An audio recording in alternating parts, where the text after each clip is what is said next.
All right, I'm back. I'm working on a 2000 Honda Accord with the 3.0 V6. Complaint is it has a random cylinder misfire. It's not running the best, especially at idle.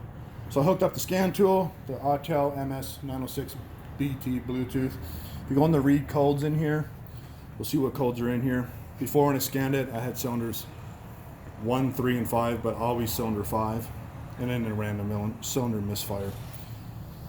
So we'll see what's in here right now for an actual misfire.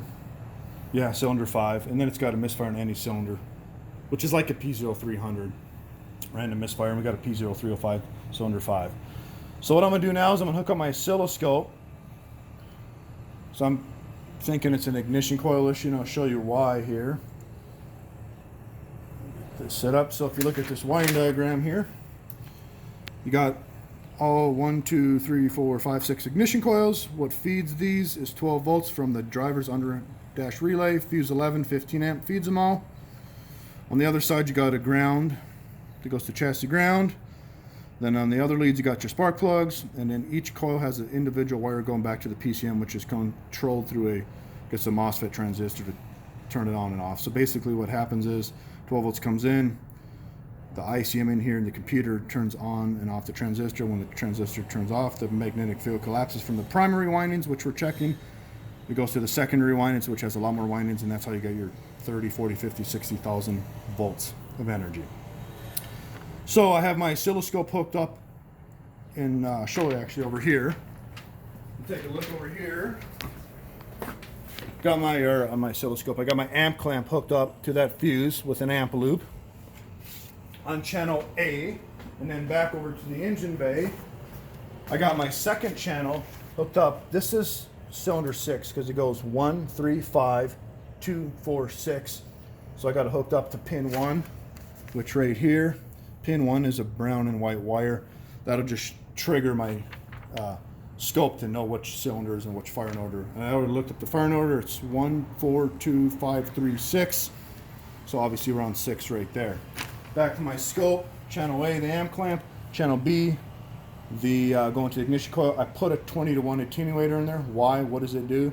Well, this scope's only rated for 100 volts. Anytime you're doing a magnetic field, especially ignition coils, magnetic field collapses, it has a tendency, or could, spike to over 100 volts. This protects it up to 2,000. Not that it's going to go over 100, but I don't want to blow my scope up. So now, while you stay there and watch that, I'm going to go ahead and start the engine.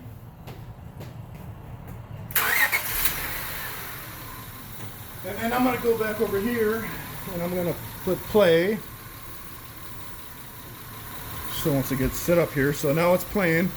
Well, this top one right here, these are my ignition coils, amperage. This bottom one is, which would be channel A for the top one. The bottom one is channel B right there, the trigger.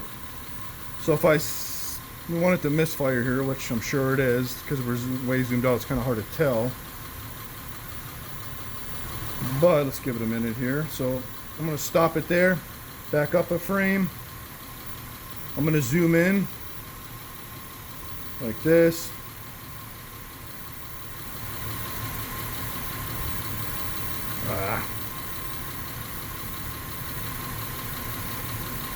So this top one is my coil ramp, primary coil ramp. That's a good one. That's a good primary coil ramp. Arches up. There's little, it's hard to tell in here, but there's little lines. That's basically energy building up. That's good. The second channel is the one that's going to the ignition coil. That just tells me this is cylinder 6. Well, what's after 6? 1. So 6 is good. Only because I know this is 6 because of this. After 6 is 1. 1. See that little arch there? That's not good. Which we had a cylinder misfire 1 before, so I'd put a coil in 1. After 1 is 4. 4. Still a little bit, but not bad. 2's after 4. Good. Little arch there. And then 5. We'll look at 5. That's misfire, and that's the one that called out as well in the scan tool. It needs an ignition coil. Obviously, this is the primer. We don't even need to do secondary injectors or nothing. We're just looking at the primary side. So it needs an ignition coil for 5. And then 3, well, obviously 3 is starting to go out as well.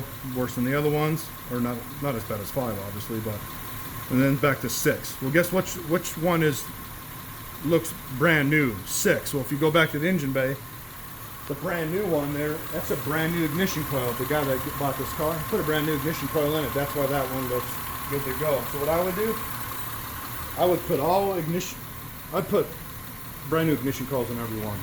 It needs 5 more. Obviously 5 and 3, and sometimes one's going bad, but I would do them all looking at those primary ignition coil ramps, and that would be a fix.